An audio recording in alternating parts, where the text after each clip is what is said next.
നമ്മൾ മതേതരത്തിനെതിരെ സംസാരിക്കുക, വേറൊരാളെ കൊണ്ട് വിദ്വേഷം പ്രസംഗിപ്പിക്കുക, പിറ്റേ ആഴ്ച അയാൾക്ക് പോയി പൊന്നാടയിടുക. അങ്ങനെ ചെയ്യരുത്. നമ്മൾ കാറി കയറ്റിയാലൊന്നും കുഴപ്പമില്ല, പക്ഷെ കാറി കയറ്റുന്നവരെ നമ്മൾ സൂക്ഷിച്ചു വേണം. അവര് വിദ്വേഷം പ്രസംഗിക്കുന്നവരാകരുത് എന്ന് നമുക്ക് ഉറപ്പുവരുത്തണം. വേദി മാറിയില്ല, നിലപാട് ഒട്ടും മാറിയിട്ടില്ല.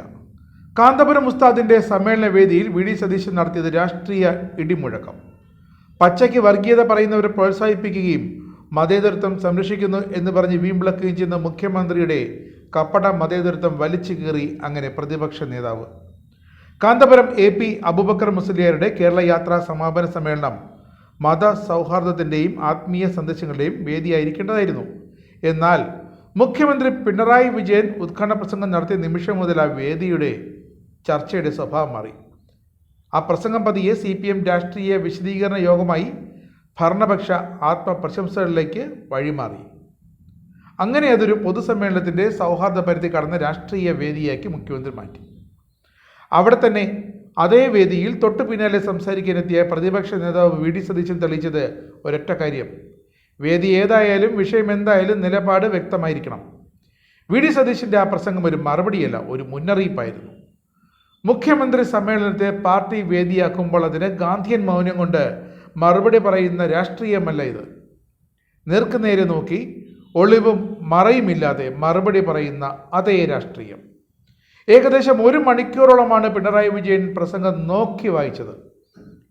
എന്നാൽ കേവലം 10 മിനിറ്റ് മാത്രം പ്രസംഗിച്ചുകൊണ്ട് സദസ്സിൻ്റെ കയ്യടിയും നേടി ആ വേദിയിൽ രാഷ്ട്രീയം പറഞ്ഞ പിണറായിയും പൊളിച്ചടുക്കിയിട്ടാണ് വി ഡി സതീശൻ വേദി വിട്ടത്. അതിങ്ങനെയാണ്: ജാമിയ മിലിയ സർവകലാശാലയ്ക്ക് മുന്നിൽ മതേതരത്വത്തിനു വേണ്ടി കാവൽ നിന്ന നെഹ്റുവിൻ്റെ രക്തമാണ് ഓരോ ഇന്ത്യക്കാരൻ്റെ സിരകളിൽ ഒഴുകേണ്ടത്. തെരഞ്ഞെടുപ്പിൽ തോറ്റാലും മതേതരത്വം വിട്ടുവീഴ്ച ചെയ്യില്ലെന്നത് എൻ്റെ വാക്കാണ്. മതേതരത്വം പറഞ്ഞുകൊണ്ട് മറുവശത്ത് വിദ്വേഷ പ്രസംഗം നടത്തുന്നവരെ പൊന്നാടിയിട്ട് സ്വീകരിക്കരുത്. വർഗീയതയ്ക്കെതിരെ നമുക്ക് സ്നേഹത്തിൻ്റെ വൻമതിൽ തീർക്കാനാകണം. ഇതുകൊണ്ടൊക്കെ തന്നെയാണ് വി ഡി സതീശൻ എന്ന ഈ മനുഷ്യനെ ഭരണപക്ഷം വല്ലാതെ ഭയപ്പെടുന്നതും. വി ഡി സതീശൻ എന്ന നേതാവ് ഭരണകൂടത്തോട് സൗമ്യത നടിക്കുന്നില്ല. വേദിയുടെ പവിത്രത മറയാക്കി രാഷ്ട്രീയ ഒളിച്ചുകളി അനുവദിക്കില്ല. അധികാരത്തെ ചോദ്യം ചെയ്യാൻ സമയം വരട്ടെ എന്ന് കാത്തിരിക്കില്ല. അതുകൊണ്ടാണ് അദ്ദേഹത്തിൻ്റെ ഓരോ വാക്കും ഭരണപക്ഷത്തിന് അസ്വസ്ഥതയുണ്ടാക്കുന്നത്. ഇത് രമേശ് ചെന്നിത്തലയും മുല്ലപ്പള്ളി രാമചന്ദ്രനും പിന്തുടർന്ന ഗാന്ധിയൻ പ്രതികരണ രാഷ്ട്രീയമല്ല. ഇതൊരു പുതിയ പ്രതിപക്ഷ ശൈലിയാണ്. തർക്കവും പ്രതിരോധവും ഒരുമിച്ച് നടക്കുന്ന, വാക്കുകൾ ആയുധമാക്കുന്ന, അധികാരത്തെ ഭയപ്പെടുത്തുന്ന രാഷ്ട്രീയം. ഇനി ഏതെങ്കിലും ഒരു വേദിയിൽ വെച്ച് ഇത്തരമുള്ള രാഷ്ട്രീയ ഉഡായിപ്പുകൾ ആവർത്തിച്ചാൽ സ്ഥിതി ഇതുതന്നെയാകും. വി ഡി സതീശൻ മറുപടി നൽകിയിരിക്കും. മുഖ്യമന്ത്രിയുടെ പദവിയോ മുഖ്യമന്ത്രിയുടെ മതപരമായ മഹത്വമോ ഒന്നും ചോദ്യം ചെയ്യലിനെ തടയില്ല. കേരള രാഷ്ട്രീയം ഒരുപാട് നാളെ കാത്തിരുന്നൊരു കാര്യമായിരുന്നത്, ഒരു വേദിയായിരുന്നു അത്. ഭരണപക്ഷത്തെ ഭയപ്പെടുത്തുന്ന വ്യക്തതയുള്ളൊരു പ്രതിപക്ഷ നേതാവ്.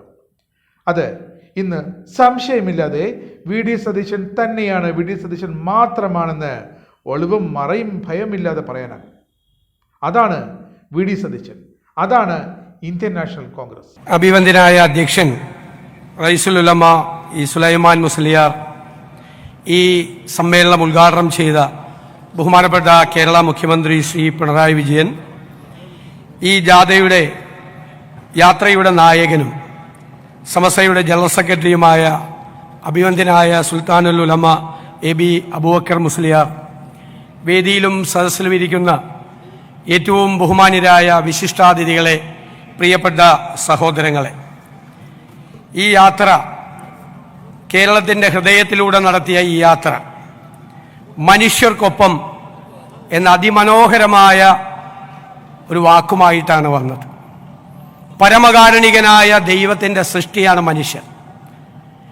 ആ മനുഷ്യർ മറ്റുള്ള ജീവികളിൽ നിന്നും വ്യത്യസ്തരാണ്. അവർ സമൂഹത്തിൽ ജീവിക്കുന്നവരാണ്, സൊസൈറ്റിയിൽ ജീവിക്കുന്നവരാണ്.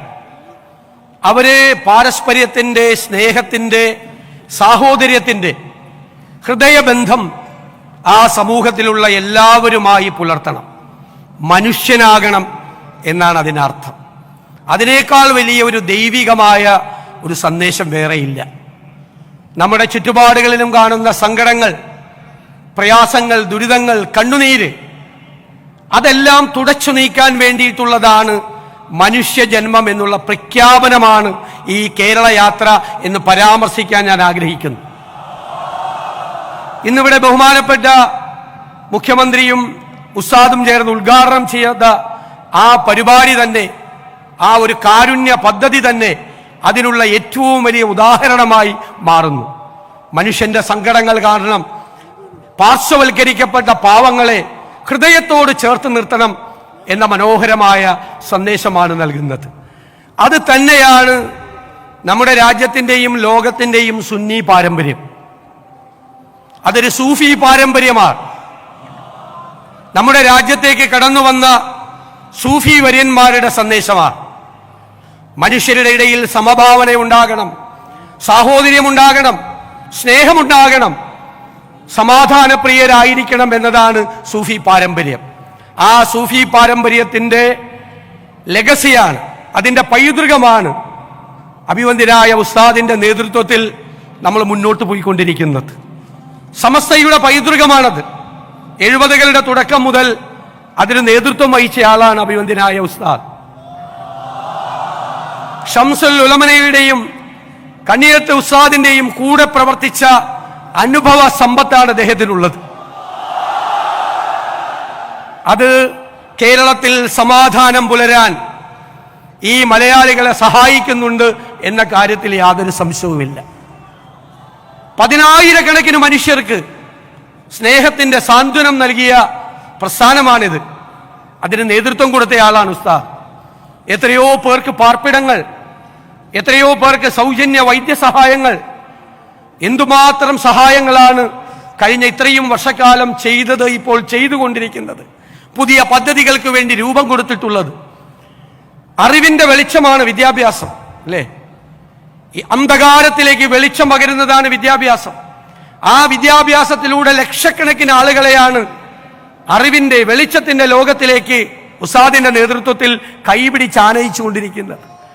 അത് തുടരട്ടെ എന്ന് ഞാൻ പ്രാർത്ഥിക്കുന്നു. ഈ വേദിയിൽ വെച്ച് ഒരുപാട് കാര്യങ്ങൾ ചെയ്യാൻ ദൈവം അദ്ദേഹത്തെ അനുഗ്രഹിക്കട്ടെ, ഈ പ്രസ്ഥാനത്തെ അനുഗ്രഹിക്കട്ടെ എന്ന് ഞാൻ പ്രാർത്ഥിക്കുന്നു. നമ്മൾ ജീവിക്കുന്നത്, ഞാൻ സുദീർഘമായി സംസാരിക്കില്ല എന്ന് നിങ്ങൾക്ക് വാക്ക് തരുന്നു, ഇത് ഒരു പ്രത്യേക കാലമാണ്, കെട്ടകാലമാണ്.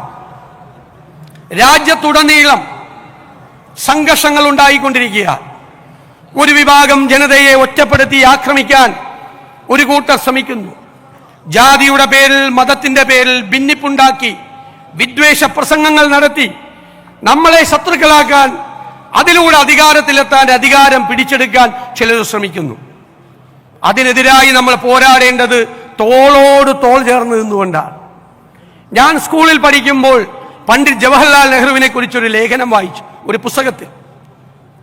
അതായത് വിഭജനകാലം, സ്വാതന്ത്ര്യം കിട്ടിയ ഉടനെ വിഭജനത്തിന്റെ സംഘർഷങ്ങൾ നടക്കുമ്പോൾ പ്രധാനമന്ത്രി നെഹ്റുവിന് ഒരു ഫോൺ സന്ദേശം ലഭിച്ചു. ഡൽഹിയിലെ ജാമിയ മില്ലിയ സർവകലാശാല കത്തിക്കാൻ ഒരു സംഘം അക്രമികൾ പുറപ്പെട്ടു എന്നാണ് വാർത്ത. കേട്ട ബാധി കേൾക്കാത്ത ബാധി ആരോടും പറയാതെ ഒരു വണ്ടിയിൽ കയറി അദ്ദേഹം ആ സർവകലാശാലയുടെ മുമ്പിലേക്ക് എത്തി. സർവകലാശാല കത്തിക്കാൻ കൈകളിൽ തീപ്പന്തങ്ങളുമായി എത്തിയ അക്രമി സംഘം അതിന്റെ മുൻപിൽ നിന്നുകൊണ്ട് രോഷാകുലനായി നിൽക്കുന്ന ഒരു മനുഷ്യനെ കണ്ട് അന്തം വിട്ടു. അത് വേറെ ആരുമായിരുന്നില്ല, ഇന്ത്യയുടെ പ്രധാനമന്ത്രിയായിരുന്നു. അവര് പിന്നോക്കം പോയി ഭയന്ന്. കുറച്ചു കഴിയുമ്പോൾ അദ്ദേഹം പോയി കാണുമെന്ന് കരുതി വീണ്ടും വന്നു. അപ്പോഴും ആ മനുഷ്യൻ ആ സർവകലാശാലയ്ക്ക് കാവലായി അതിന്റെ മുന്നിൽ നിൽക്കുന്നുണ്ടായിരുന്നു. ഒരു രാവും പകലും പട്ടാളത്തിന്റെ അകമ്പടിയില്ലാതെ, പോലീസിന്റെ അകമ്പടിയില്ലാതെ ജാമിയ മില്ലിയ സർവകലാശാലയ്ക്ക് ഇന്ത്യയുടെ മതേതരത്വത്തിന് കാവൽ നിന്ന പണ്ഡിറ്റ് ജവഹർലാൽ നെഹ്റുവിന്റെ രക്തമാണ് നമ്മുടെ സിരകളിൽ ഒഴുകേണ്ടത്. ആ പൈതൃകമാണ് നമുക്കിവിടെ ഉണ്ടാകേണ്ടത് എന്ന് ഞാൻ വിനയപൂർവ്വം പ്രാർത്ഥിക്കുകയും ആഗ്രഹിക്കുകയും ചെയ്യുകയാണ്. നമുക്ക് മതേതരത്വം പറയാൻ എളുപ്പമാണ്, പ്രസംഗിക്കാൻ നമുക്ക് എളുപ്പമാണ്, നമുക്ക് ഒരുപാട് കാര്യങ്ങൾ പറയാം. മതേതരത്വം ഒരു വശത്ത് പറഞ്ഞുകൊണ്ട് മറ്റൊരു വശത്ത് വിദ്വേഷ പ്രസംഗം നടത്തുന്നവരെ നമ്മൾ പൊന്നാടയിട്ട് സ്വീകരിക്കരുത്. നമ്മൾ മതേതരത്തിനെതിരെ സംസാരിക്കുക, വേറൊരാളെ കൊണ്ട് വിദ്വേഷം പ്രസംഗിപ്പിക്കുക, പിറ്റേ ആഴ്ച അയാൾക്ക് പോയി പൊന്നാടയിടുക. അങ്ങനെ ചെയ്യരുത്. നമ്മൾ കാറി കയറ്റിയാലൊന്നും കുഴപ്പമില്ല, പക്ഷെ കാറി കയറ്റുന്നവരെ നമ്മൾ സൂക്ഷിച്ചു വേണം. അവര് വിദ്വേഷം പ്രസംഗിക്കുന്നവരാകരുത് എന്ന് നമുക്ക് ഉറപ്പുവരുത്തണം. അതിനെതിരായി ചെറുത്തു നിൽക്കാൻ, പ്രതിരോധം സൃഷ്ടിക്കാൻ ഒരു മനസ്സുണ്ടാകണം. അതിന് കാപട്യമല്ല വേണ്ടത്. വോട്ട് നഷ്ടപ്പെട്ടാൽ വോട്ട് പോകട്ടെ എന്ന് വിചാരിക്കണം. തെരഞ്ഞെടുപ്പിൽ തോറ്റാൽ തെരഞ്ഞെടുപ്പിൽ തോറ്റു പോകട്ടെ എന്ന് വിചാരിക്കണം. മതേതരത്വത്തിൽ തൊട്ട് കളിച്ചാൽ വിട്ടുവീഴ്ചയില്ലാത്ത നിലപാടെടുത്ത് വാക്ക് പറഞ്ഞാൽ വാക്കായി അതിന്റെ കൂടെ നിൽക്കണം. ഇരട്ടത്താപ്പ് പാടില്ല, കാപട്യം പാടില്ല. എനിക്ക് ഇവിടെ നിന്ന് നിങ്ങൾക്ക് തരാനുള്ള വാക്കതാണ്. തെരഞ്ഞെടുപ്പിൽ തോറ്റാലും നിരവധി തെരഞ്ഞെടുപ്പുകളിൽ തോറ്റാലും മതേതരത്വം ബലി കഴിച്ചുകൊണ്ടുള്ള ഒരു കോംപ്രമൈസിനും തയ്യാറാവില്ല. അതിനേക്കാൾ വലിയ വാക്ക് ഈ മഹാസമ്മേളനത്തിൽ വെച്ച് നൽകേണ്ടതില്ല. നമ്മൾ കാരുണ്യത്തിന്റെ സന്ദേശവുമായി, സ്നേഹത്തിന്റെ സന്ദേശവുമായി എല്ലാവരും ഒരുമിച്ച് നിന്നുകൊണ്ട് ഈ വർഗീയതയ്ക്കെതിരായിട്ടുള്ള വൻമതിൽ നമ്മൾ ഉണ്ടാക്കും. സ്നേഹത്തിന്റെ വൻമതിൽ, പാരസ്പര്യത്തിന്റെ, സാഹോദര്യത്തിന്റെ വൻമതിൽ. പഴയകാല ചരിത്രത്തിലേക്കൊന്നും ഞാൻ പോകുന്നില്ല. പഴയകാല ചരിത്രമൊക്കെ പറയാൻ പോയാൽ നമുക്ക് ഒരുപാട് കാര്യങ്ങൾ പറയേണ്ടി വരും. അത് ഈ വേദിയുടെ മഹത്വം. അതിനെ സ്പർശിക്കാൻ, അതിന് വെള്ളം ചേർക്കാൻ ഞാൻ ആഗ്രഹിക്കുന്നില്ല. ഞാൻ വേദിയിലും സദസ്സിലും ഇരിക്കുന്ന എല്ലാവരെയും അഭിവാദ്യം ചെയ്യുന്നു. അഭിവന്ദ്യനായ ഉസ്താദ് നടത്തിയ ഈ കേരള യാത്ര, ആ സന്ദേശമാണ് കേരളത്തിലെ ജനങ്ങളുടെ മനസ്സുകളിലേക്ക് നൽകിയത് എന്നുള്ള സന്തോഷം പങ്കുവെച്ചുകൊണ്ട് എന്റെ വാക്കുകൾ ചുരുക്കുന്നു.